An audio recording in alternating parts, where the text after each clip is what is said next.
Will, thanks for bringing some testosterone to the room. Appreciate you. Thank you. So I'm also recording this in case you guys want to share it with anybody else. I know some people have to go, and a few people have asked me to record it as well. So fingers crossed, hopefully it goes well, and I don't look at my phone at the end of this and it's not even working.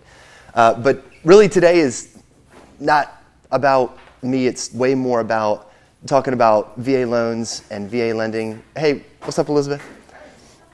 So I really want it to be conversational. And what I'm going to do is I have a presentation. I've used it in the past, and I love it. And I have a couple things that I want to hit on. But at the end of the day, I'm significantly more interested in what you guys are interested in. A huge reason why this is a passion project of mine and why I like it is because I come from a military background. I graduated here from Oak Mountain High School in 2010. And then I went to West Point, graduated there in 2014, did 6.5 years active duty as an Army officer, and then the last few years in the reserves. And then I come from a little bit of a military lineage as well with both of my granddads. So it's something that means a lot to me, and I feel like it's a very underserved and very underrepresented population, not just in our area, but quite frankly across the country. So I'm an advocate for it. A lot of people have a lot of misconceptions about it. They don't really know where to start. They have horrible anecdotal evidence, to back the way they feel about VA lending. And a lot of the time, people just don't know how to handle it. They don't know where to go. They don't know what to do. And so I'm part of the Veteran Lending Council, which is a small but national organization and an accredited veteran mortgage advisor. And I absolutely love it. So a little bit about what you're seeing right here is that this is my tank platoon at Rodriguez Live Fire Range in South Korea back in 2016. But that was my first platoon. I had a lot of fun. I come from a tanking background, a mixed heavy background with heavy machinery and combat arms, and then currently I'm accredited through Intel. So combat arms and tanking, switched over to Intel as sort of my upbringing in a nutshell. And I've lived in New York, Georgia, Arizona, Texas, a different part of Georgia, and then finally back here. So met a lot of people in the military, have a little bit of perspective of how your active duty population thinks, a lot of perspective about how your reservists think, which is pretty similar to your guardsmen, but not totally the same.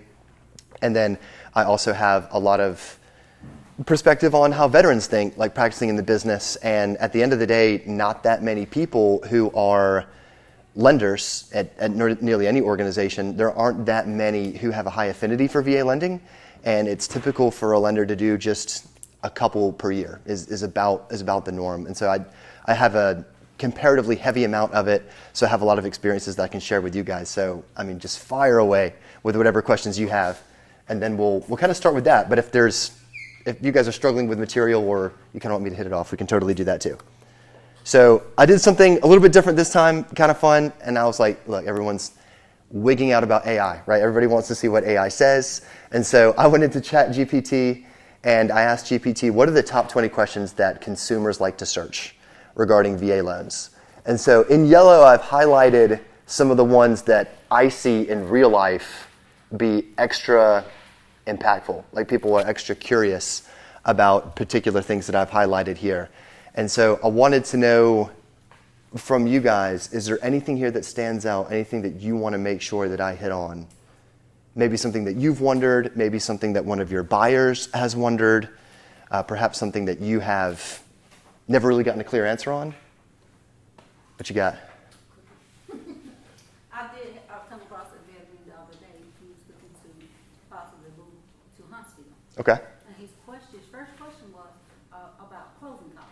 Yeah. For the VA loan. Okay, I get this a ton, and this is really interesting. So the real answer is, the VA loan, and one of the largest benefits of the VA loan that most people care about is that you can go as low as 0% down payment. Down payment is just equity.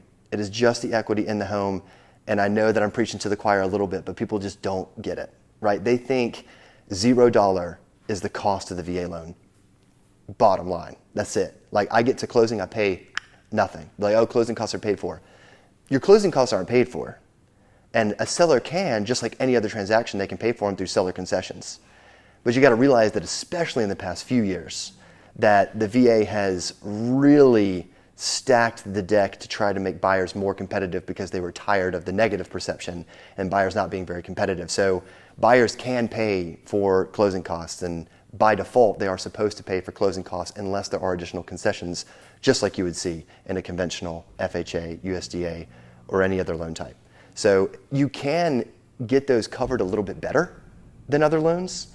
So I've talked to a few people about this before. You can actually get money back at the table a lot easier on a VA loan than you can a lot of other types of loans. And generally speaking, a lot of the costs can be a little bit less. But overall, the down payment is what you don't have to fork out. But the closing costs you absolutely do unless you're getting help from somewhere else. It won't just be zero because it's a VA loan. And that's a huge misconception. A lot of people are like, oh, I don't have to pay anything, it's a VA loan. Well, you don't have to pay anything for your down payment, but you still have to pay your transactional fees unless it's coming from somewhere else. But I mean, it's amazing how many people ask that. Are the closing costs of the loan a typical percentage? Is there as far as, can the realtor kind of predict that, or does that have to only come from the lender? Oh, that's a good question. Like, So, is it 3% or whatever? Is it generally that? yeah, I would say that it's generally similar to any other transaction you see. I feel like there is a little bit of confusion on that because the nation's leading VA lender by a mile, like they do way more than any other, they have high fees, and the VA has a very particular rule where you can't soak up a certain percentage. It's an additional 1% of the buyer side fees. And so some lenders, like this one, for example, will charge 1% by default, and that's a very lender-specific thing. But people attribute, because the branding is so good, people attribute that to the VA loan and think, oh, well, my buyer has higher fees, more than what you just said, and then they also can't pay, and the seller has to pay for the remainder of the settlement fees because the buyer can't. But the only reason that's happening is because certain lenders are charging extra in origination without buying down the interest rate and bona fide discount points. And that is creating a rub where now all the tolerance for what the buyer can pay for is soaked up and the seller has to fork it out. So the buyer is losing money, the lender is getting more money, and the seller is netting less, all because of the lender has nothing to do with the VA. So that happens a ton though, because there's so many people that use this one particular lender, right? And they're all over the internet, and that creates a problem for a lot of people unless they can negotiate their way out of it. And they're not veterans. Yeah, it's not all of them are veterans. That is definitely true. Can you have multiple VA loans at once? 100%. You could have 1, 2, 6, 10. So the real answer is it's not based on quantity of units. It's based off of total combined loan amount. So if somebody has, they call it entitlement. So if somebody has entitlement that's already soaked up, and I'll be able to see it by looking at the VA portal, we have to do a little bit of math to figure out how much more room they have left. Now, anybody can exceed their entitlement. So you hear a lot of veterans say, oh, well, I need to stay underneath this purchase price because I already have one VA loan or my spouse or whatever, like we have this one. We want one more. But the trick is you can bust the total limit, but whatever you bust it by divided by 4 is what they have to put forward in a down payment. So it's kind of weird. The VA loan is so powerful, and why there's so much money to be made on the secondary market and servicing market is because lenders love their VA loans. They're secure and they're backed better than any other type of loan by the VA. And that's why it's so attractive. Almost every consumer, they don't get the loan through the VA. They get the loan through a mortgage company that's backed by the VA with a 25% guarantee in the advent of a default. And so lenders are like, this is the best thing since sliced bread. This is amazing, right? And so they'll support it backed by the VA with very attractive terms, but they only do that to a certain amount. And in the entire state of Alabama, that's going to be $726,200, just like your conforming loan limits that you guys are probably used to seeing. Now, if you don't have a unit at all, and you don't have any property that's secured by a VA loan, the Blue Water bill allows you to go all the way up to $2 million. So you can do $2 million with no down payment if the rest of your finances allow the buyer to qualify. But if you already have one, then you're subject to that $726,200.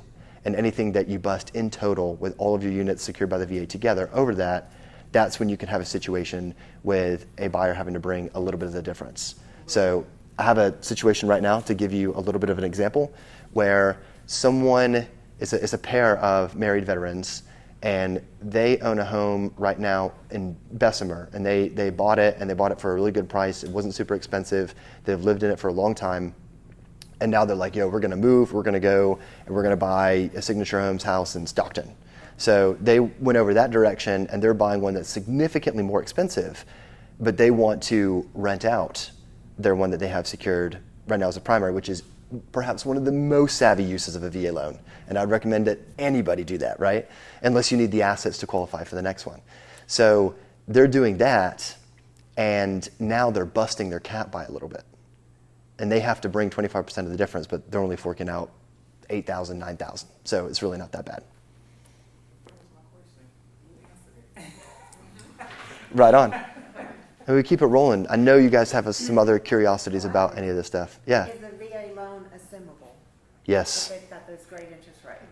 A VA loan is assumable. Yes. Do you want to do it? That's the magical question. So this is really good because people love talking about this. And it is a picture-perfect example that's something that sounds amazing and sucks in real life. So the assumption process looks something like this.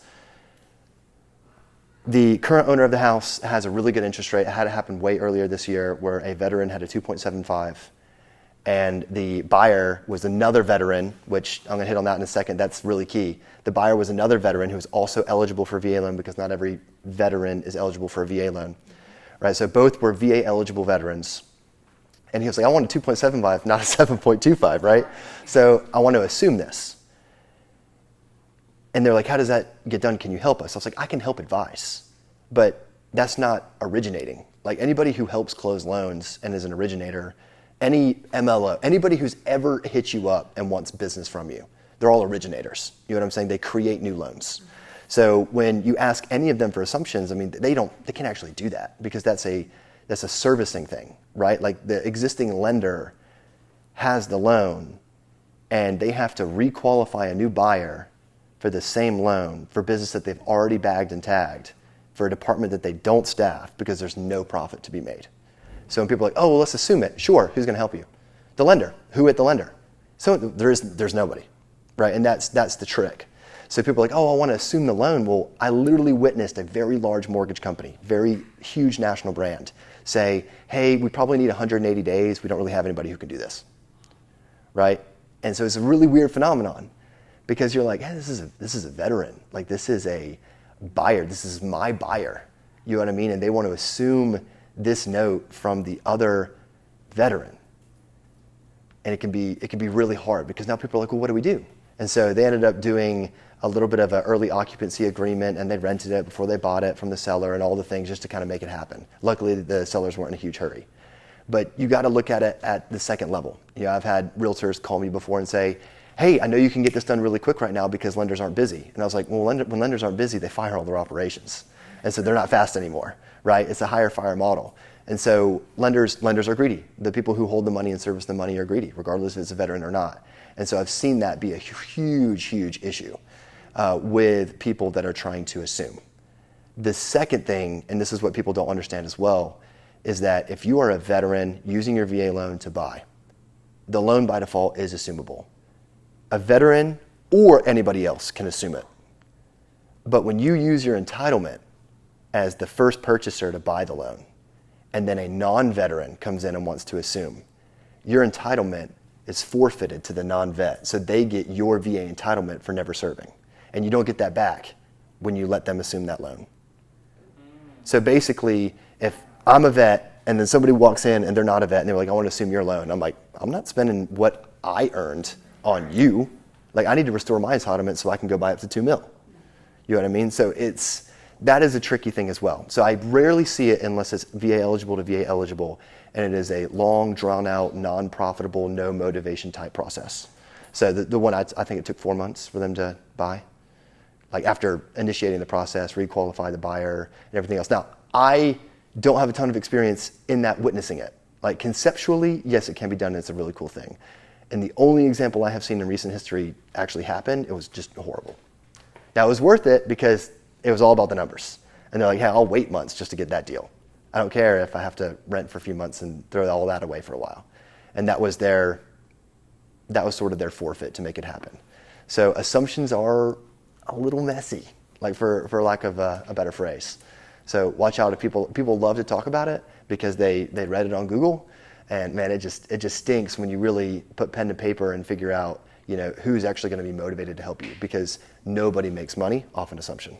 The lender, all they do is just retain the loan that is already at a really low interest rate. So it's, it's like a favor is really how they look at it. How do you find out if a loan is assumable or not? What's the easiest way? The closing disclosure. So in some cases, it's by the settlement statement or the end of the loan estimate, it'll have a box that is checked whether or not the lender has marked whether or not assumable. So oftentimes you see that box checked, or unchecked, for the average conventional loan, you'll see it unchecked. Are the rates different from conventional loans, FHA, and VA?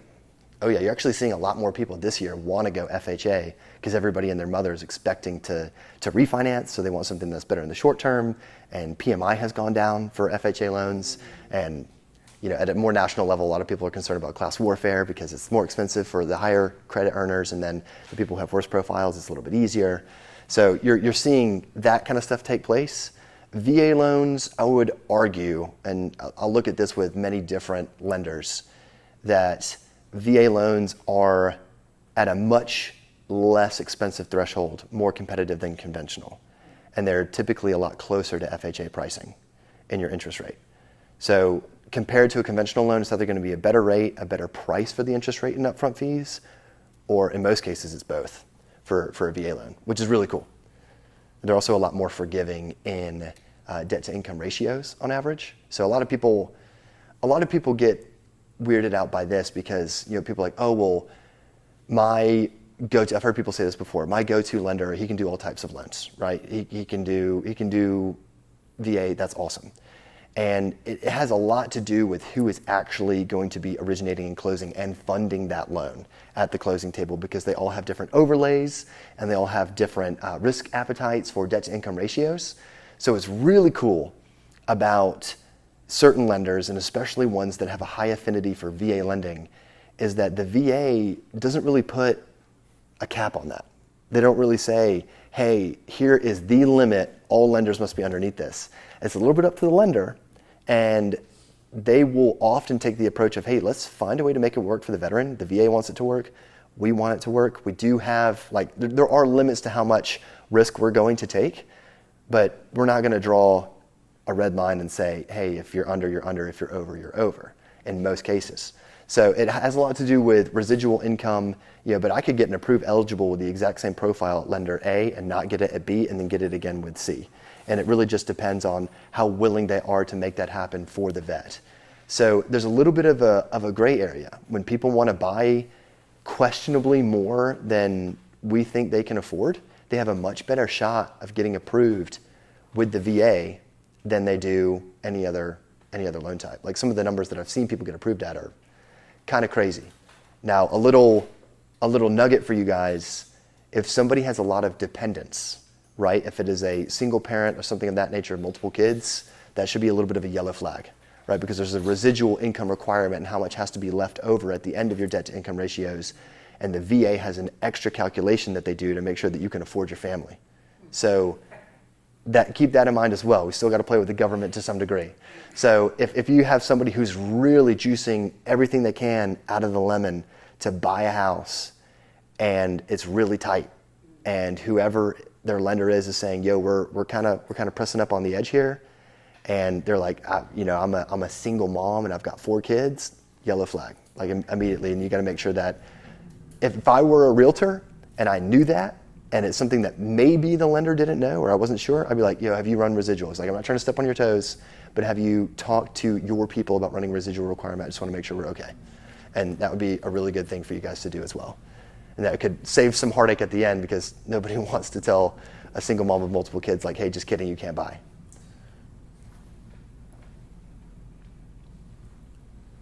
What other stuff, if you guys, who's had a negative experience with a VA loan? Has anybody had a really bad experience with a VA loan? That's cool. Usually people are saying, hey, you did? Tell us. It wasn't necessarily, it was a negative experience, but I think it had to do with the lender that I was dealing with and not the process itself. What were you confused about? I was confused, but the lender kept dragging it on and on and on. And he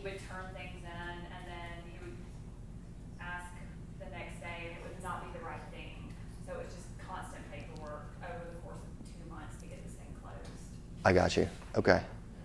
But I mean, indirectly, you're kind of hitting on something that a lot of people like to say, and that is that VA loans take longer. Yeah, Like they take longer through underwriting, they take longer with the appraisal, and the appraisal is always the hot topic that people like to talk about like crazy. And that was interesting as well. Yeah. It came in really low. Okay, we'll talk about that too. Did you have a question? Yeah, what's the average, so by the VA loan, how long would you suggest we can dispose of it? Same as any other transaction. So I mean, 30 days or 45? 30. 30 days? Yeah. Sorry, I forget that people have different like thresholds for time. So 30. And I'm 100% biased, right? Like I absolutely love VA lending. I'm a little bit more VA heavy, but it shouldn't. Like they're the best loans. Like it shouldn't take that much longer if it does take longer at all. One of the fastest ones I've seen in the past 2 months is a VA loan. I got an approval just earlier this week in 1 day from a VA loan. So it is interesting to me because there are some things that happen behind the scenes that people don't realize. And that's just because not everybody knows what they're doing because there are extra things involved in the VA loan. For instance, there is a very well-known veteran-branded bank. They do a decent amount of mortgages. They do a crapload of banking and insurance, right? I'm a client too. They had a run-in with I wouldn't say a buyer of mine, like I almost picked it up from them, but I was called in by a local realtor friend of mine who said, hey, this person's talking with this bank and they cannot get an answer. They can't figure out, whether or not they can do a VA loan. And I was like, well, what do you mean? And they're like, well, they've already ordered the appraisal, but they're trying to figure out his eligibility. And I'm like, how long has it been? They're like, it's been like 10 days, 14 days. And I'm like, and they're trying to figure out whether or not he can get the loan. And they're like, yeah, they're coming back saying something about eligibility. And so sure enough, I call him. I'm like, hey, I need your birth year. I need your social. We go into WebLGY. We pop it into the portal. Get his name. I'm like, this is you. And he's like, yeah. And I was able to see all of his data with the certificate of eligibility, which, by the way, that is your golden ticket. If there's one thing you take away from today is that if a veteran has the COE, certificate of eligibility, it's game on. You can use a VA loan. If they don't have it, you're stuck like Chuck until you get it. Sometimes you can, sometimes you can't. Sometimes you can't, but it really is the golden ticket. So, and there are times where people have not had it like ripe in the system, but I was able to see their other data and the VA just didn't have it, so we were able to provide it to the VA to get the COE. And the VA is, by the way, perhaps the most helpful and efficient government agency that I've ever worked with. They're really, really helpful with the regional loan centers. But with this particular circumstance, they didn't seem to have an answer, and so I pulled it, and there was no COE for the borrower. And I was like, well, you're not in the system, but we still may be able to prove that you're eligible, so tell me about your service background. And he was like, oh, I was active duty for 6 months, and then I was a reservist for 2 years. And I was like, okay, did you deploy? Did you have Title 10 orders, activation? Like, did you go to combat? Were you in an overseas area? Were you on a humanitarian mission? Did you have anything that generated Title 10 orders? And he was like, no, no, and no. And I was like, look, you can't do it.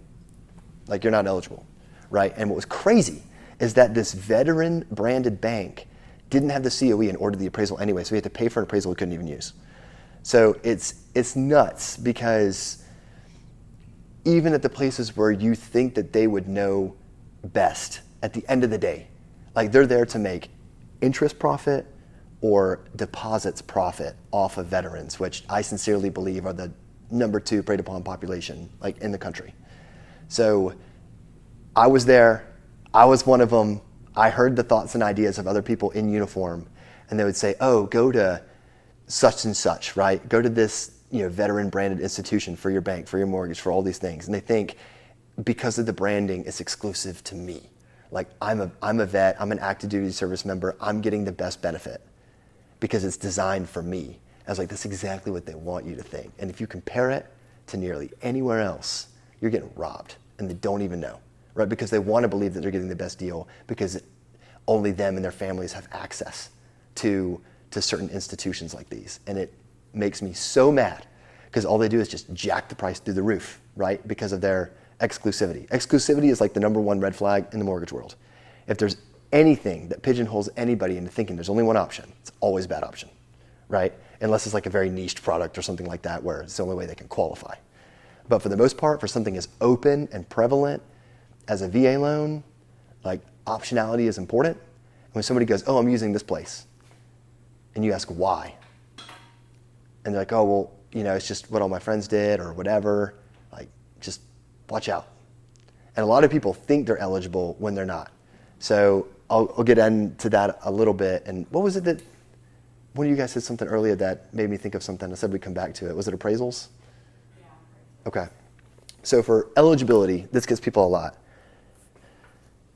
If you've been in active duty for 2 years, so for a lot of your enlisted members, 2 years post boot camp, and a lot of your officer population 2 years after military school, right? When you have 2 years active duty for almost every modern soldier, because it's different depending on when you served, you're good to go.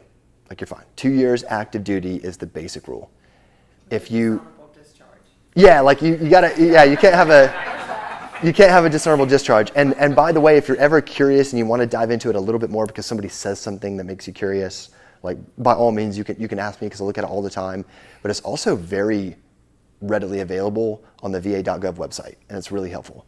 Like you can literally even search on Google, hey, what are the requirements for a VA loan? Don't go to the lender ones, go to the va.gov one, and then in there you can see it's going to pop up, hey, here are the types of discharge that will allow for VA use.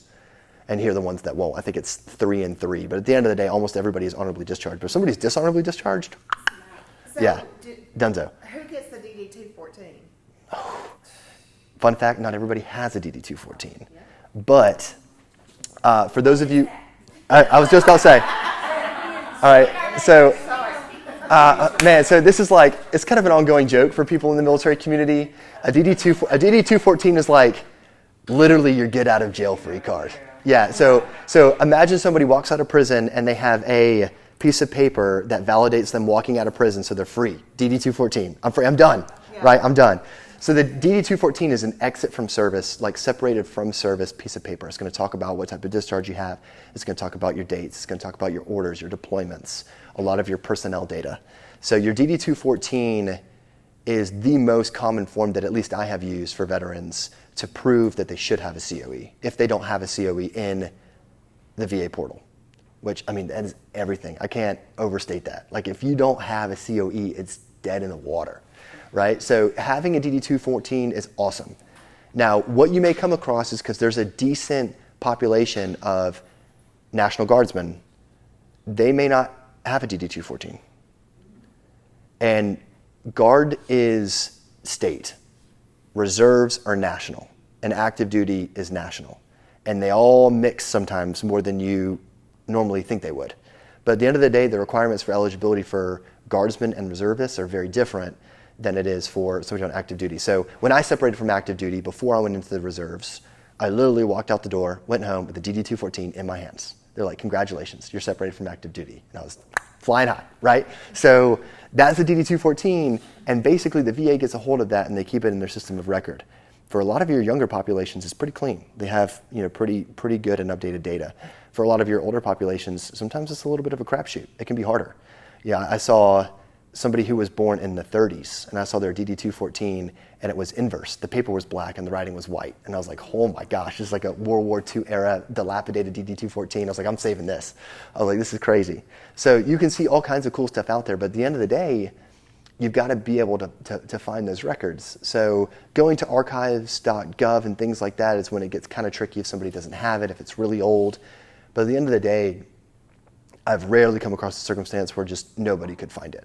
Usually we're able to determine whether or not they can do it or they can't. So just think of a DD 214 as a way of justifying what the COE is. Now, a lot of people like to say, hey, VA loan, did you get his DD 214? VA loan, did you get her DD 214? Did you get it? Did you get it? I was like, I don't care about the DD 214 if we have the COE. That's the golden ticket. The DD 214 is only necessary to get to the COE if the COE is not already there. Is it not the lender's responsibility to check for the COE and then the DD 214 instead of the realtor? I mean, to me, that's out of my lane. Now, my opinion is that yes. I think that it's the lender's responsibility. Now, is that anywhere, like officially, that's the lender's job? No, there are plenty of lenders out there who say, that's not my job, that's a borrower's job. Like, give me your documents. So at the end of the day, the onus really is on the borrower. Okay. But in my experience, it's like they don't know this anywhere near as well as I do. And I can get it in like 2 seconds. Well, I think about the bank you referenced a little bit ago, and they ordered an appraisal, and then it turns out there was no COE. Well, I would think that would be one of the first things they would double check. Should be. Should be. So that is one of the first things that I like to check. And I remember when I was brand new, I was going through some courseware, and I had heard somebody say that, like the number one thing that any good VA lender would do is check for the COE right off the bat. And I was like, okay. And so I just burned that into my memory, right? But not a lot of people want to do VA loan. Like 2 years ago, lenders were talking people off of using VA loans. So it's interesting because I think the answer to your question is yes, but not every mortgage loan originator may feel the exact same way. Which can be a question that we as realtors ask when we partner with That's right. So, our preferred. and I don't mean to throw like too much shade on what anybody does, right? And if somebody like doesn't know, I wouldn't freak out. You know, if you're like, hey, let's just say you're working with somebody and they're really new. You are kind of curious, you don't know if they're new, but you kind of feel it, and you're like, hey, did you get the COE? And they're like, the what? They're like, did you get the COE for the VA borrower? And they're like, I don't know, I'll ask. Like, and then you're like, oh, well, they don't know it. I know that almost every realtor in the room is going to be like, oh, like I would immediately fire that realtor and go with somebody else, or fire the lender and go with somebody else. It's not hard to grab. So, if somebody's really new, like at least they know now, like, oh, so-and-so just asked me for the COE, and then their boss or whatever would help them get it. It's not that bad. It's not that hard to get, right? And at the end of the day, I would say about 25% of the VA scenarios that I come across aren't even mine. Like I'm helping people get what they need so that they can become better veteran lenders or better veteran realtors. And they'll be like, look, will you help us? We've already got this one nearly done. Like, it's not a deal for you. And I'm like, yeah, let's do it. Let's figure out what makes sense for the buyer.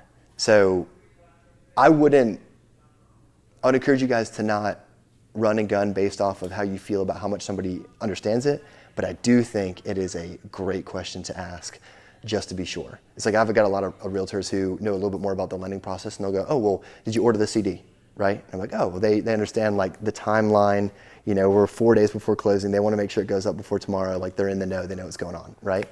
So that's one of those examples of where somebody knows a little bit more. There's some people, especially those who come from military families that are also real estate agents that I've seen, ask some really good questions that show me they're super familiar with the process, and a lot of their questions are really well warranted. So COE, man, it's a yay or nay, black and white kind of thing, for sure. But eligibility, going back to that for a little bit, if you are in the Guard or the Reserves, you have to have 6 years continuous service. Now, if you go on mission, and the key word here is Title 10 orders, if you're on Title 10 orders to be activated for greater than 90 days, or 90 days or greater, and that's on a DD-214. So when somebody separates from active duty, that's what generates a DD-214. So if I'm in the Alabama National Guard, and then I'm deployed to, Africa, right? I'm deployed to Africa, I go there, I'm there for 4 months and 15 days. When I come back, I separate from active duty because I was all the way active duty for those 4 months and 15 days, and I go back to Guard status. Changes the pay, changes the benefits, so on and so forth. So I got credit for all that, and I got paid for all that, and that helps towards my service time.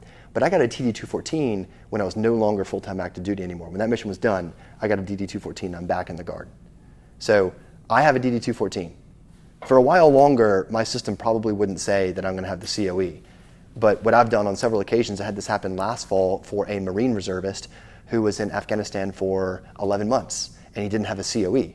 And I was like, hey, do you have any mission time? And he was like, yeah, I had 2 overseas tours. And I was like, I just need one of them. Send it to me. And so he sent me his DD-214 right there, silver platter, Title 10, 11 months. I was able to validate it, and I was like, okay, cool. Call the VA, put it in the portal, ask them to check the file number. They generated the COE on the spot. So stuff like that can happen. Now, if somebody has 5 years, 364 days in the Reserve or Guard and didn't ever get Title 10 orders, like didn't get activated, you can't do it. You can't do it. You've got to have 6 years completely uninterrupted for Guard and Reserves. And if you come across a Guardsman who has no idea what you mean because they don't have the COE and they don't have the DD-214, it's because they're in the Guard and they have an NGB-22 or NGB-23. So I know that's a whole lot of crazy military jargon, right? But there are some cases where somebody doesn't have the DD-214 variant because I see that more from a federal perspective, and they could have a state form that's an NGB form if they only ever did Guard. So that's likely only going to be necessary if somebody was not ever activated and they did 6 years uninterrupted in the Guard only, or more. How much training does a lender have to have for a VA product? How does that work? I've got to get licensed as a veteran. I've got to get licensed as a mortgage loan originator, which has nothing to do with VA loans, to write a VA loan. All the stuff I'm telling you now is because I've gone through extra courses and I just do a lot of VA loans. Like when I was brand new, I mean, I knew from my experience of going through the VA loan, which helped me a ton, because I'm a client as well and I use one. But I mean, there's nothing. So you can be a lender who really not have a clue about VA and how to Conceptually speaking, yes. Yes, you can. If they don't do it on a regular basis, find another lender. Is what I was But gonna say. the mortgage origination course, they focus heavily on FHA and conventional loan, but not VA loan. Right. So and I mean So they don't have to. they talk about it. Yeah, you know, I mean the course is total crap. So Thomas, as a buyer's agent for a VA client, I have seen agents representing the seller not want to take a VA loan because they say that they get a low appraisal and it's going to cost the seller more. So would you address that? Yes, I will address that. So, I mean, this makes me want to fight somebody, right? When somebody goes, hey, we don't want to accept a VA loan, or when it happens for FHA and VA too, which, by the way, they are so different. Like, I also want to fight somebody when they say, hey, VA are like FHA. I'm like, no, it's not. VA, conventional FHA, I guess is how I look at it. And you can look at all the stats that'll prove it. So when someone is like, hey, we think this home could go VA, we think it could. I'm like, what if you think it could? Like, it's going to go no problem conventional? What's wrong? Right? And that kills me. Right now, I'm certainly biased because I go to war for my buyers. But, like, what are you trying to cover up? Right? What are you trying to cover up when somebody says, hey, I think this could go with a different loan product? You're insinuating that the home is not in tip-top shape. And what are you trying to get away with if you think that a different loan product is going to have an easier appraisal process? You think it's going to be fine if you go conventional. And you think that maybe we can't go if it goes FHA, right? And so at the end of the day, you know, I look at it from that perspective and I think, all right, what's good for the buyer? What's good for the buyer is also get the deal done. You know what I mean? I've never, knock on wood, I've never had a case where somebody was not real with me on the buying side saying, hey, I do want to do this and they didn't, or I didn't want to do this and they do. You know what I mean? It's like the condition of the property will really help seal their fate in the transaction. But people think that it's going to be too expensive in repairs to go VA, which also insinuates that something's wrong with the house, or that it's going to come in really light. I think you talked about it as well, Pam, like it's going to come in really light. So I'm going to knock on wood again. I've had one loan in the past several years that failed because the appraisal came in really light.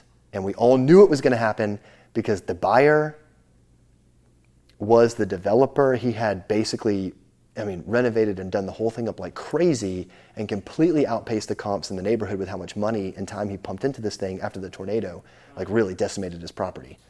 So back in 21. So he was like, hey, like this home is worth this.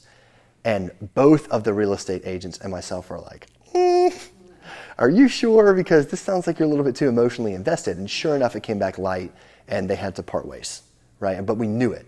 That is the only time where I've seen a deal fail. I've only seen one other one come back about 10% light.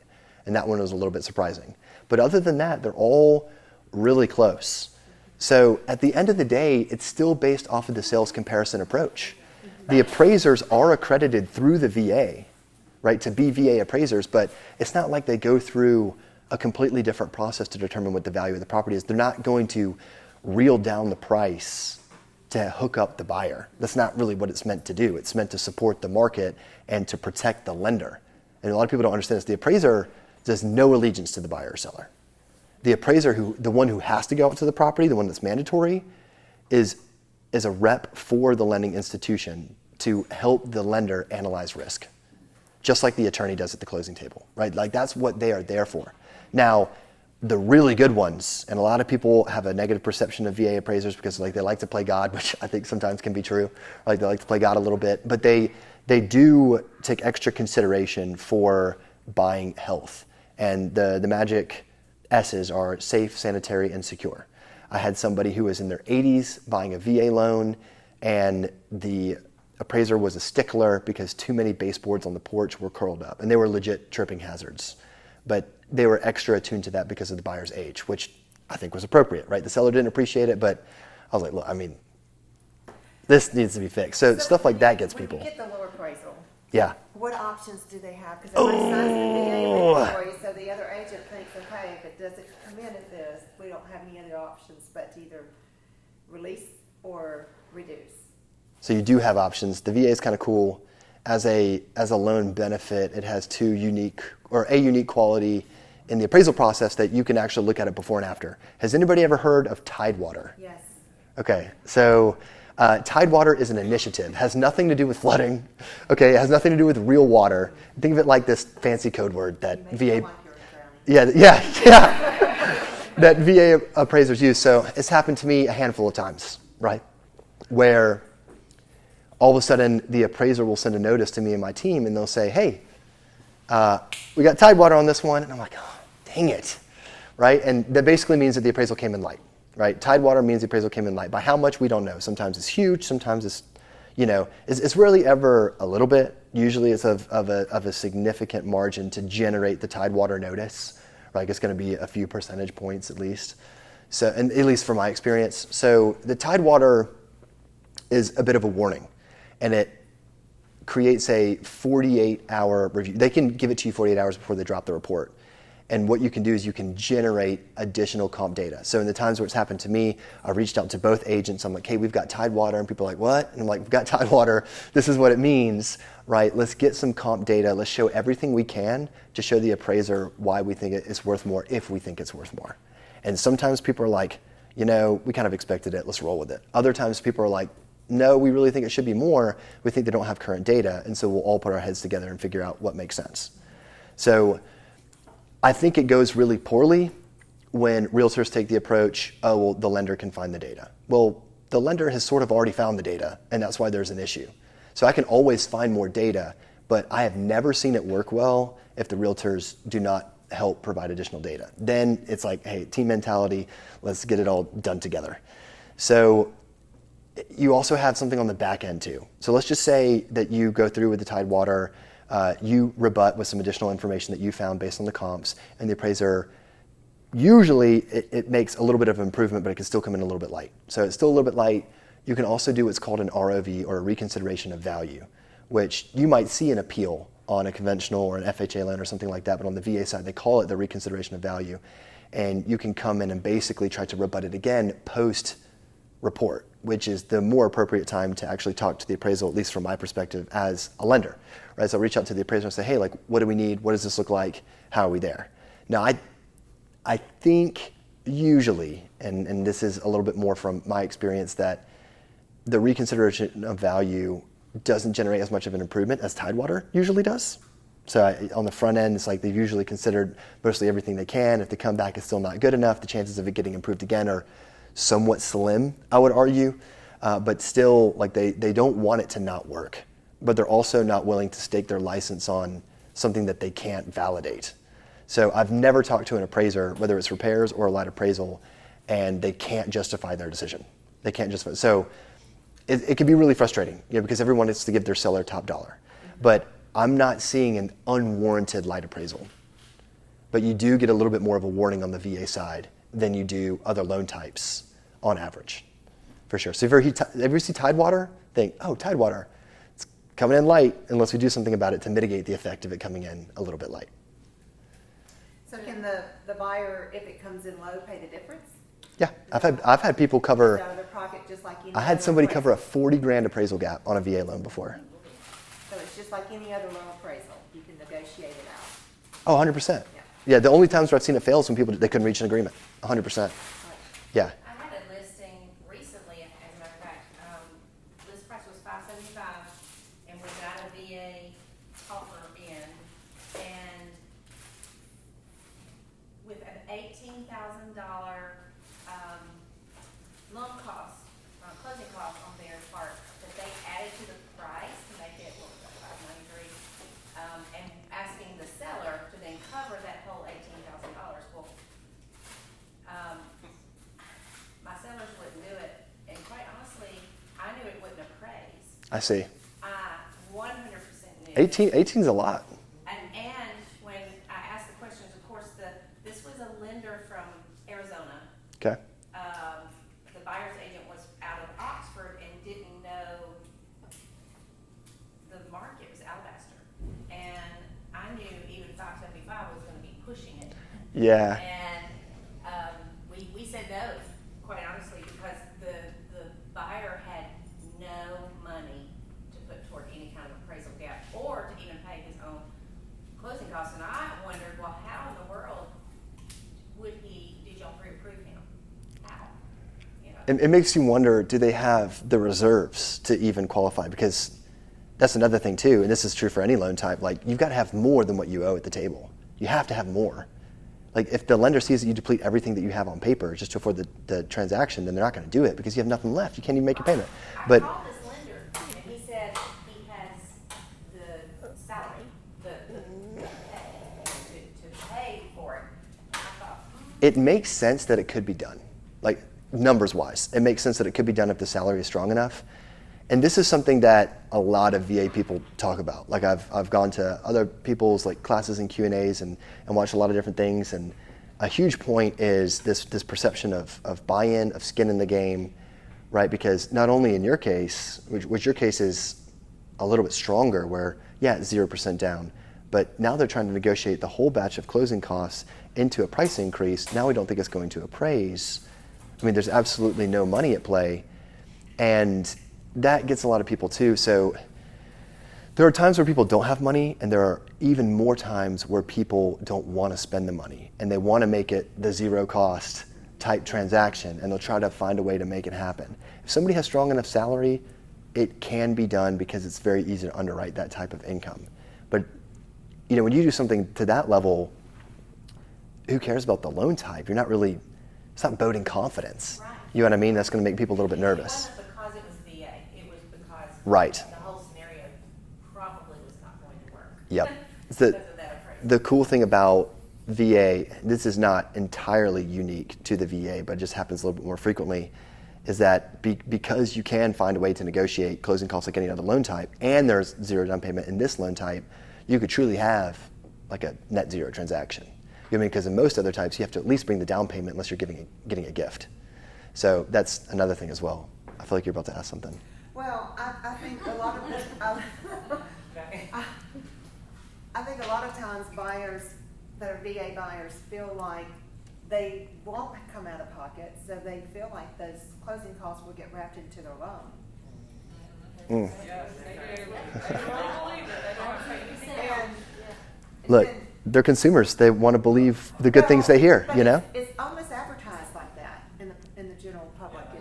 So, I mean, this is, yeah, I used to be that guy who would just watch football on TV. And now I watch football on TV and laugh at all the lending commercials I see, right? Because it's a bunch of bullcrap because they're advertising things that other people are giving, right? So and this kind of goes back to the very first question that you asked, is that happens if somebody else is paying. And the person paying, it's probably not going to be you if you're the listing agent, right? It's going to be the seller. It's not going to be you if you're the buying agent either, probably. It's going to be the seller. So when I bought my first VA loan, it was in East Coast, Georgia, and I bought a home, and I didn't really know what I was doing when I bought my first VA loan. And I was like, wow, I don't have to bring that much to the table. I brought $1,400 to the closing table, right?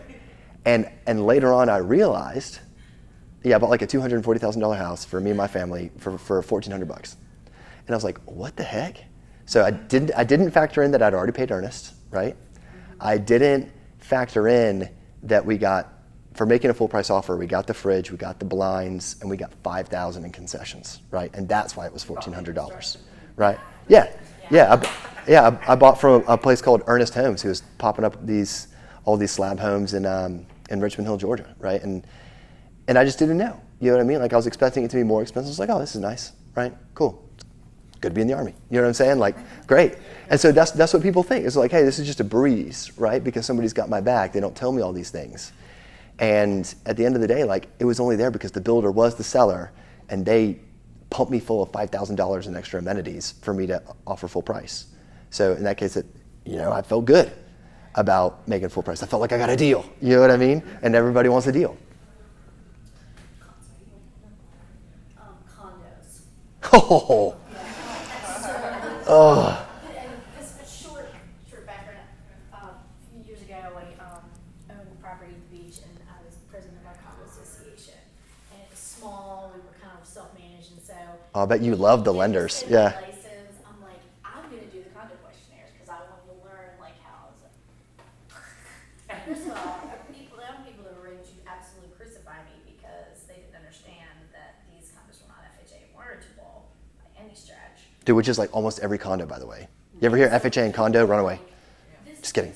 Sort of. I'm never buying a condo that's not FHA warrantable. I'm like, okay, just everybody take a breath, Yeah. But so then with the VA, this has come up too, especially right now in this market because they're a lower price point.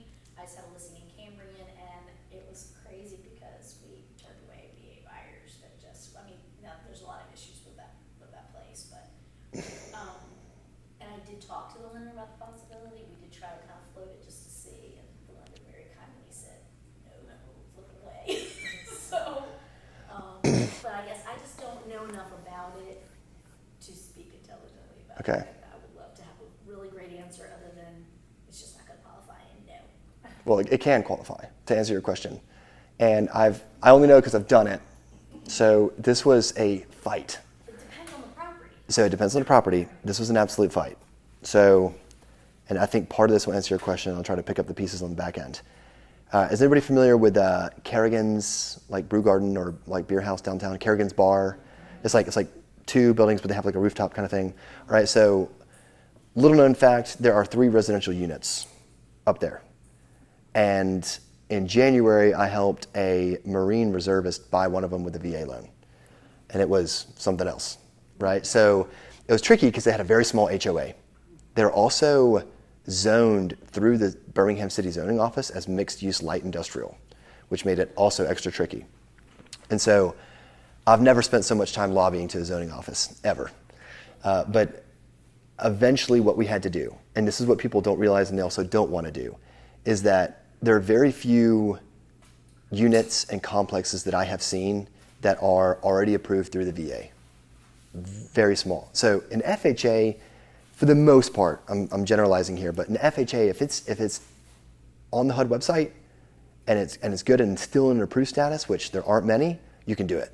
But almost all of them are not. And if they've been disapproved, no. And getting the approval done is like an act of Congress. So it's almost like when I hear somebody say, "I want to buy a condo with an FHA loan," I said, "Are you sure? Are you sure?" Right? And they're like, "Yeah." And I'm like, "Well, let's nip this in the bud right now. Give me the name of the complex. Look it up. It's not there. Sorry, can't do it. Like, can't do it." So it's not Now, FHA, it's definitely not going to go VA. no, it's the opposite.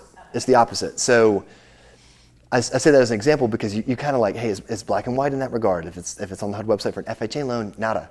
If it says that you can't use it. And if it's not there, it's like, I've never seen it be worth the fight or ever generate any good results. On the VA side, if you can't find anything on it, it's open season. So if I can't see that a condo complex allows VA loans, I can fight for the VA as a government department to approve of the condo complex. So I knew in my example, it was so small. I was like, there's no way, right, that the VA has any knowledge of this. So I reached out to the HOA. And it was one of those combined HOA property manager type situations because it was so small. And so they gave me everything. They gave me their articles of incorporation. They gave me their meeting minutes. They gave me all of it. And I was like, okay, thank you. Let me submit this with a ticket with all of the ownership information to the VA. And within a couple weeks, I think maybe 3 weeks, So they like were. spot approval, essentially. They did, and it was a full-blown VA approval. They came back and said, well, they came back a couple of times and said, we needed this, and so we went back and forth and played pinball a little bit, and then eventually they said, hey, we've got it. Like, you're approved, you're good to go. And I was like, oh. sweet Jesus, this is awesome, right? And then it was the fight with the zoning office, because then the appraiser didn't like, because they have to defer to local authority, that there had to be a certain amount of units for it to be classified for residential use to allow for the VA loan, and it created this whole mumbo jumbo, and that can be an issue as well. But I would say for the most part, and most people don't want to do it, I only knew how to do it because I had gotten the hookup from a veteran-heavy lending team through Fairway out of Washington State. And so I was on some forums saying, hey team, like, I knew it was a matter of time before I came across this. Here's what I need. How do I get started on the approval process with the VA? What forms are required? And this really nice lady sent me 3 things that I needed. And we just did 1, 2, 3. 3 weeks later, boom, we're good to go. And the rest of it was domestic, local, I mean. So it can be done, but the lender has to get it approved through the VA. And especially if it's a low price point and what you're talking about, I mean, you can't even name on one hand how many lenders you can find who are going to get a condo approved from scratch for lunch money. But I mean, the requirements the same kind of for the, like, as the, for the FHA warrantability is kind of the same for VA, like you've got to have, a certain amount of reserves or percentage. That is true, reserves, yeah. And then also you've got to have a certain amount of occupied ownership and all these different requirements. Is that pretty much the same? I would argue that it is not the same, but they still look at that for VA approval. So they might not be as strict in some cases as FHA. At the end of the day, it's the VA saying, and it's a little bit more gray than what you're asking, because the VA will say, hey, we don't really know much about the borrower. We're just going to pretend like everybody is a good, benevolent veteran, right? So in the case that we're representing this veteran, we are looking at, hey, how can we support this veteran with this condo complex, and how do we feel about a VA loan backing a lender to use it? Because they don't know who the buyer is. They don't know who the lender is. They're just the VA, and they don't really care about those things. They just want to make sure that they're not getting the government entity in trouble for backing the loan, that whatever lender is going to actually use it. And so we took that VA approval, and then we actually gave that to the lender that we thought was a good deal for the buyer, and then originated that loan through that lender for the buyer, and ended up working eventually. But they do look at the reserves, the meeting minutes, the plat map, which that was a big one, and a few other things to make sure that it all makes sense. And that was a little bit more of a zoning concern for the appraiser, because the appraiser representing the lender. So all of that ended up working out, and the VA was massively helpful. Like, that was one of the hardest deals I've ever done, and the VA was super, super helpful. So what if there's a whole bunch of lender required repairs, but it's like exterior, like there's issues, and it's all on the HO, like the condo association, and like the condo association says they're not gonna do that? Assuming it is on the VA appraisal, and it says, hey, it's at contract price, but it is subject to the following repairs, and those repairs have to be done by the HOA. Like, I mean, you're not going to close until those appraisal conditions are cleared. So luckily I haven't seen that where there's too much on the exterior that happened, but I mean, that's got to be done, because then it's going back to the safe sanitary type It's by unit, secure. right? Like, or like, would it be like, what if it's on the exterior of like the building? You go back to what's on the appraisal report. So at the end of the day, if it's on the appraisal report and it says, hey, that exterior thing has to be repaired for this unit to be sold and backed by a VA loan, it's got to be done. If it's not on there, it doesn't have to. That unit, it's still part of the building, it's still not VA. Yes, but what was written on the appraisal report would trump that.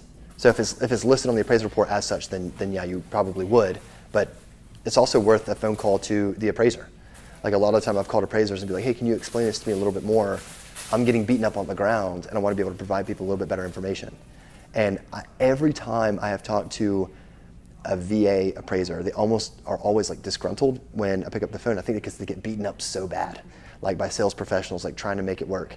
And every time where I'm like, hey, every time I phrase it like I'm trying to help the veteran, like I'm trying to help the veteran, and they want to buy, I'm trying to figure out what we can do to make this a little bit better, help us help you, what can we do, kind of a thing. And whenever I approach it like, I need you, versus like, get this done, I mean, they always come back. I had somebody who was like just a total butthole, like just so mean, and I didn't do anything. I just called him. And then he called me back and like apologized and said, no, you're right, let's get this guy taken care of. Let's get it done. So I feel like for the most part, they kind of get the rough end of the stick, but they always come around, because you've got to have a particular heart to be a VA appraiser as well. And a lot of them, like, they get the bigger picture, and they want to make it happen, just like the people who represent the VA at the regional loan center and the call centers. Like, they're always super helpful when you come at it from the right perspective, which is helping the veteran for sure. Question, Yeah. can you use, the question is, can you use the VA loan for a second home? But can you use from the first home, equity that they have in to apply to the second home? First question, no. Second question, yes. So think about it like this. A VA, because a lot of people like to get crafty and creative with their VA loans. It is only for the veteran and his or her family for a primary residence. That's it. Now, whatever you do with the home later, that's a different story. So you can move out of it, turn it into an investment property, but only after you've lived in it for a while, because you originated it as your primary residence, right? And if you're active duty, your orders have to support the location, so on and so forth, or you have to rent and show that you're paying rent and can still afford that if your family is living at their home of record somewhere else that you're using the VA loan for. But if someone wants to buy a lake house and like, hey, my primary is conventional, but I want to buy a lake home. And I'm like, is a lake home going to be your primary? And they're like, no, it's not. And I'm like, well, you're going to make it your primary if you want to use the VA loan. Otherwise, you can't use the VA loan. And they're like, what does that mean? It means, okay, you switch your bank statements, you switch your driver's license. You have to live there. You can't just visit on the weekends, right? And if you don't, you're asking yourself for an audit, because that's the number one type of mortgage fraud is occupancy misrepresentation. And that can get people in a lot of trouble. But yeah, primary residence is what the VA loan is designed for.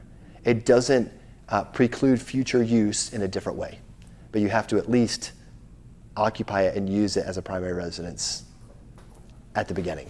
Is there a period of time that you have to occupy? It's a great question. I don't know off the top of my head. I have heard lenders say 6 months. I really don't like people playing with less than a year.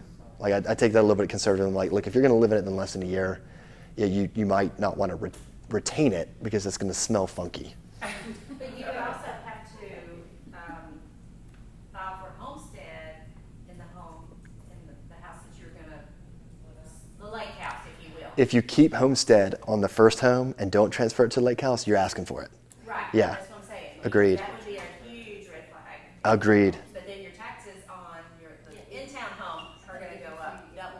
That's right. They would. They would. Now you keep the lake house from being double, but 100%.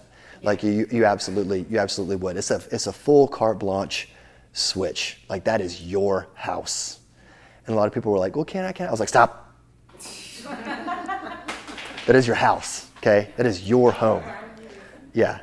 Like you leave there to go to work and you come back at night. Yeah, absolutely. Can you use a VA loan if you're trying to get a home built? Doing it right now. It's really cool. So the answer is yes. A lot of lenders don't do it.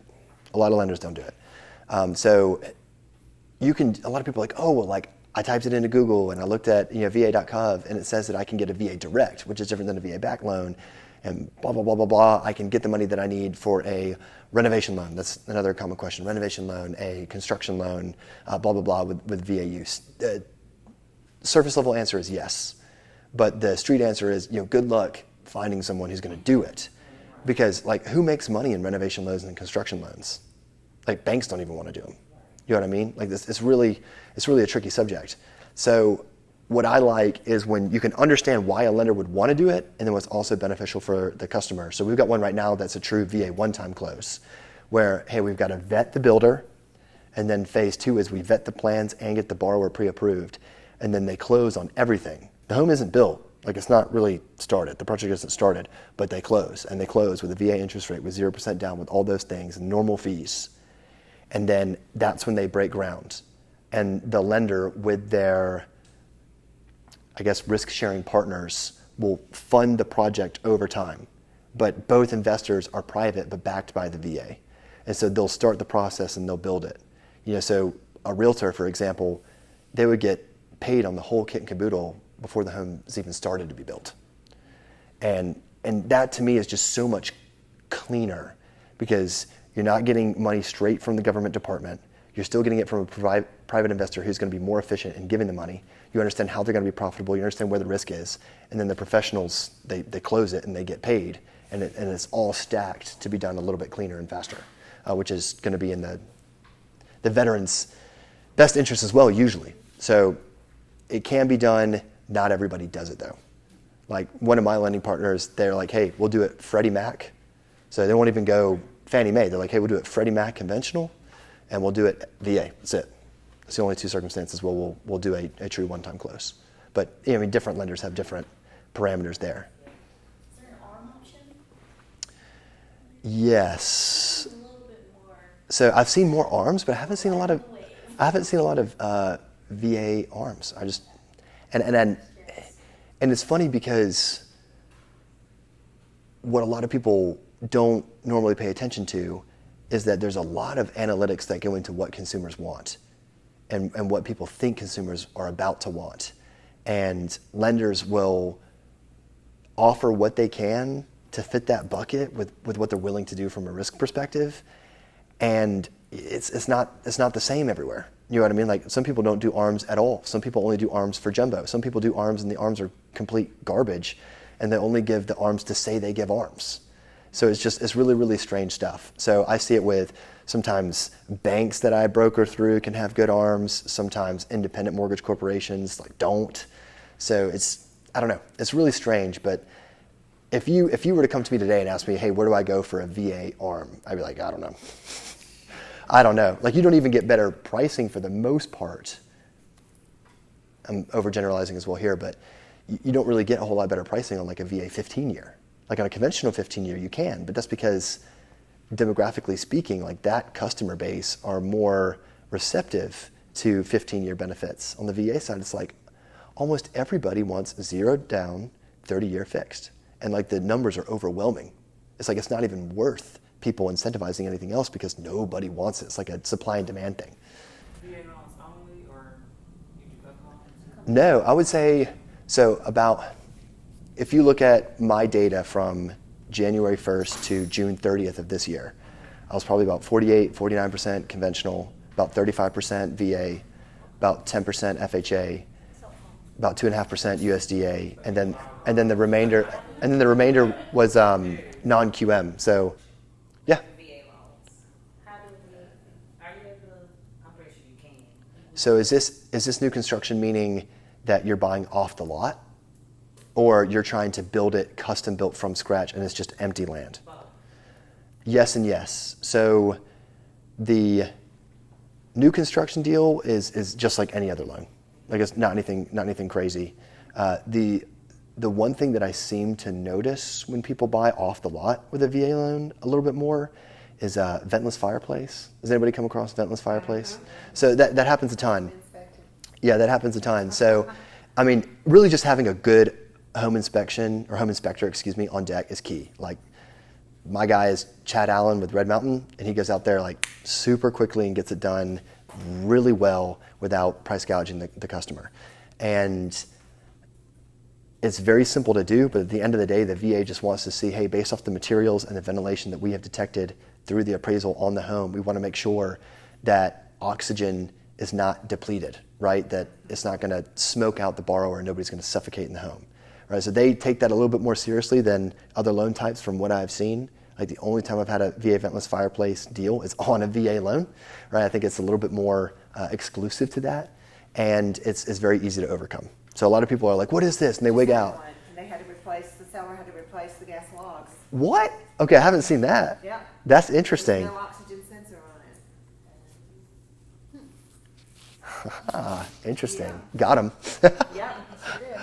Interesting. But I mean, yeah, that is something that I see. But the other thing you're talking about is just the one-time close that we were talking about before, where you vet the builder, you vet the project, they have the disbursements, through the plans and everything, and then they close and then launch the funding of the whole project. And that can be done with VA for sure. Those are good questions. We didn't even, a lot of the other stuff. Anything you want to cover? I wanted to talk about that. That's a little bit more interesting to me, right? So here is just a couple of things, and really what I had here was, common misconceptions, overview and eligibility. This one was just about appraisals, right? So this is something that, and I'm bouncing around a little bit here, but this is really cool. A lot of people don't understand. So when I order an appraisal through my team, we order it through the lender, and the appraiser gets the notice, and they're like, hey, let's go ahead and schedule it. Usually the point of contact is the listing agent. They're going to reach out to the listing agent, and it's a little bit more blind on my side. Like I don't get as much information because they're handling a little bit more of that behind the scenes with the appraiser and the listing agent and setting up the inspection, and then we'll get a due date. But it's going to be a due date based on the 10-day rule. I have seen local counties all the way down to 8 days and 8 business days. So I would say 10 is a little bit safer. I've seen anywhere from 8 to 10 locally, where that is the amount of business days after ordering that the VA appraiser has got to send the appraisal report back, right? Okay. So if a lender is like, trying to spin it, and you're like, when did you order it, right? And then they'll be like, okay, I ordered it on this date. And you're like, okay, well, we're going to get, regardless of what you say, we should get it back on or before 10 business days after whenever you ordered it. Why? I feel like you have something. That has not always been my experience. No, they're not always on time. No. This year, I feel like Sometimes they have been. The appraiser will get the order for it and not go out and see the property to the 9th or 10th day. And then we're waiting for that appraiser to get it in. So it's important. The appraiser's being a bad boy. Yeah. So it's important to get that VA appraisal ordered as quickly as possible. I agree. That's what holds, from what I have seen, that tends to be what holds us up. And a lot of people don't know this either. And I've had it happen quite a few times lately. I think it's just the nature of the market and the average consumer that a lot of us are spending our time on now, is that when I have a deal and we've negotiated what they want and their rates and terms and all that kind of stuff, we have it ready, I'm collecting their documents, and I'm like, hey, let me get your initial disclosures packet ready. It has your official loan estimate in there, and this is what you have to e-sign for us to go into underwriting and to order the appraisal. And people are like, yeah, I'll get right on it. And like the next day, I'm like, hey, if you want me to change something, I totally can, but I need you to sign for us to continue, which never puts them on the hook for anything.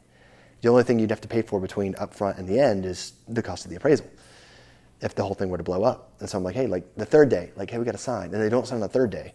I've got to restart a whole new loan file because we're out of compliance. Now we got to do it again. And I'm like, hey, restart, day 1, like, can you sign? And then like day 5 overall, they're like, okay, yeah, I got it. I'm like, we just burned 5 days. We couldn't even order the appraisal or start underwriting because you burned a work week not signing the documents.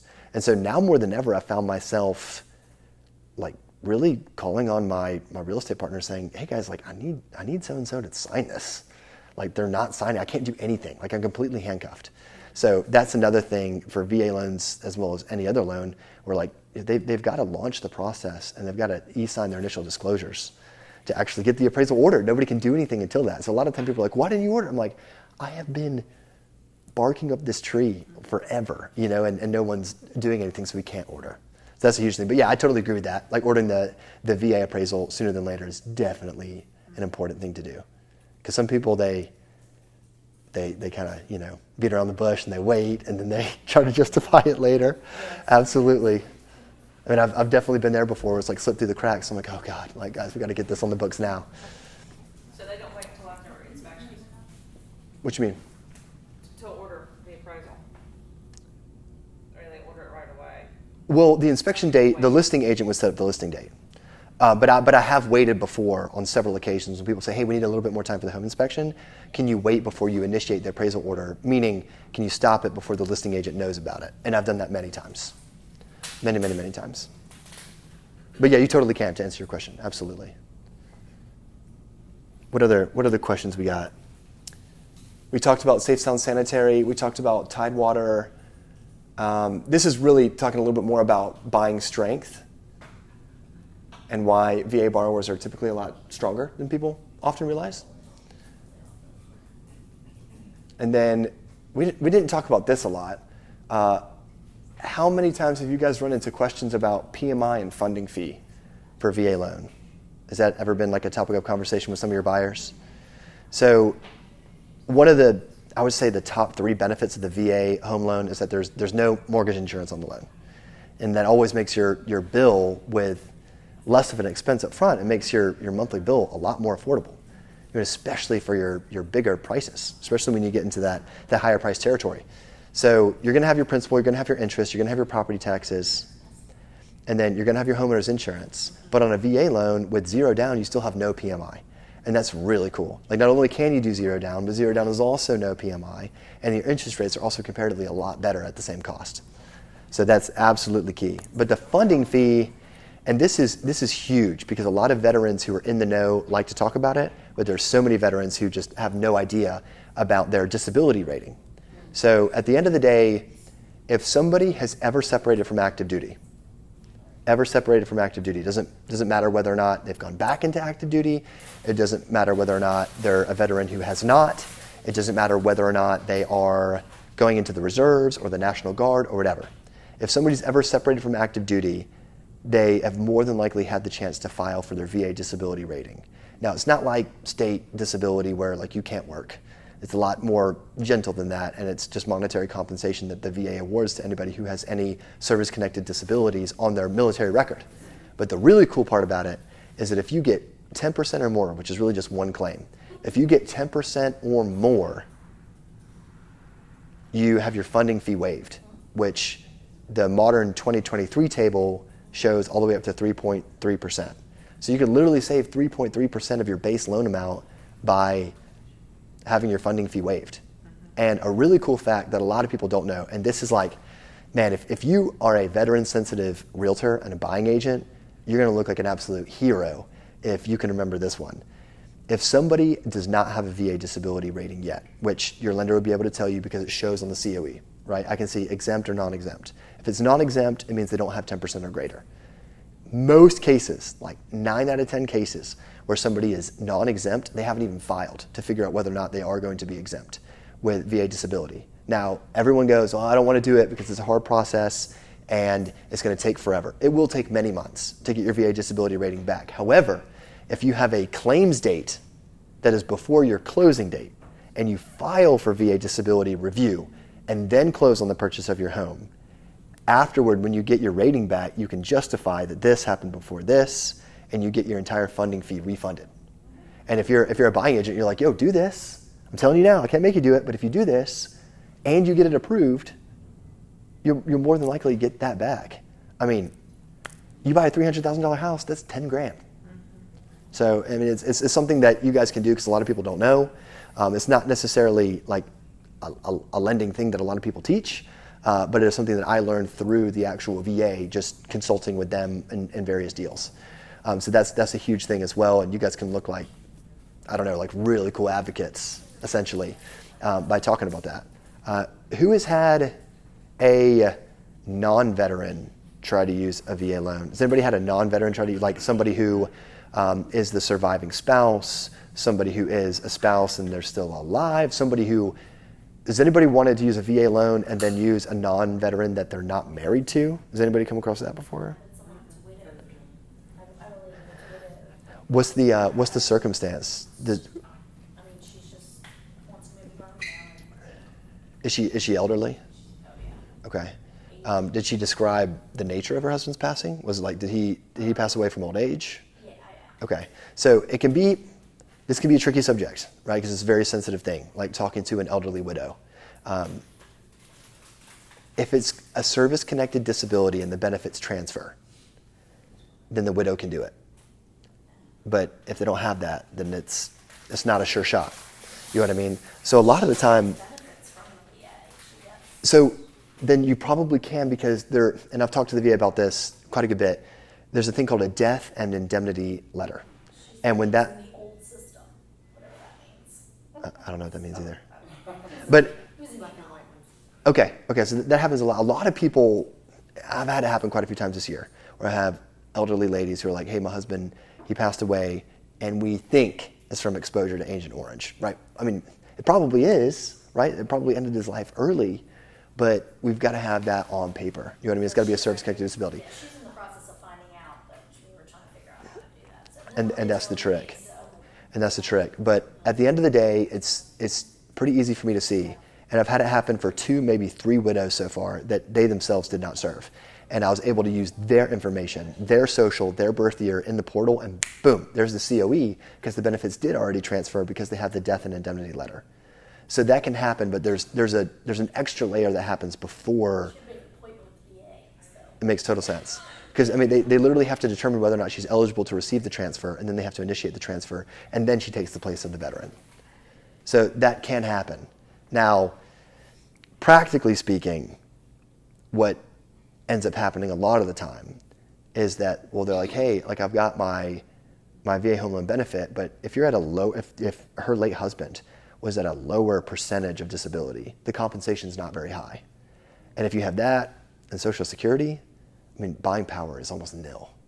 You know what I mean? And that's the hard part, is that when we have somebody who has a little bit of a benefit and then they have Social Security, and if they don't have a pension or something like that and they are retired, if they're all that elderly, I mean, they're not gonna be able to buy much. And that can be the really, really hard part, is analyzing the further buying power from that.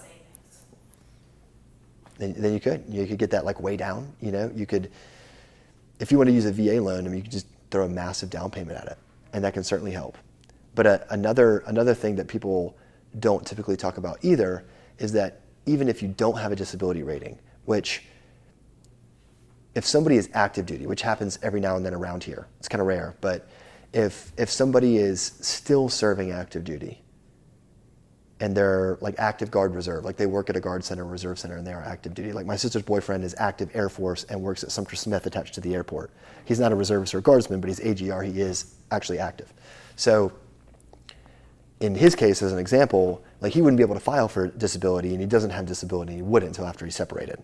He wouldn't get that, he wouldn't even be able to file for the rendering yet. But if he put more money down, he would reduce the funding fee. So you can go for first time use, it's 2.15, and then 1.65 and 1.4 at 0, 5, and 10% down. And then after that, if you're second, third, fourth, fifth use, it's 3.3, 1.65, 1.4 for 0, 5, and 10. So you can, the sweet spot is really 5%. You know, so if you want to reduce the effect of the funding fee and you know you can't file before you close, and you're never really going to be able to get rid of that. Like in my case, in my VA loan, I ate the funding fee twice because I was active. I bought it and then I refinanced before I even got separated from active duty. So I wasn't eligible to use any sort of exemption. And you know, your buyers can do the same thing. But if you put a little bit of money down, it can make a really good difference. Question, she was just bumping out what she was talking about, does that loan, the VA loan, that only applies to spouses or like widows? Or what if they're single and they have like children and something just like, you know, happen to them while they're, you know. It doesn't pass to kids, if that's what you're asking. Yeah, that's what I mean. Nope. Just on the spouse. That's correct. Here's another thing too. So I see this a good bit. Somebody will say, hey, I'm a veteran and I want to buy it with my daughter. Hey, I'm a veteran and I want to buy it with my mom, right? Another family member. That is really, really tricky. It can be done. It can be done. The VA has to approve it, but it totally changes the financial picture up front, and it really kills what a lot of people want to use the VA loan for. Most people, statistically, really want 0% down. And the VA guarantees that 25% to allow that 0% down and the security to the investor to be able to offer favorable terms with no down payment. And they're doing that because they're like, hey, your buy-in is your service. Like we're rewarding you for that. That's your buy-in, that's your skin in the game. And so if somebody is bringing in a non-eligible, non-veteran that they're not married to, then that 25% is split between both parties.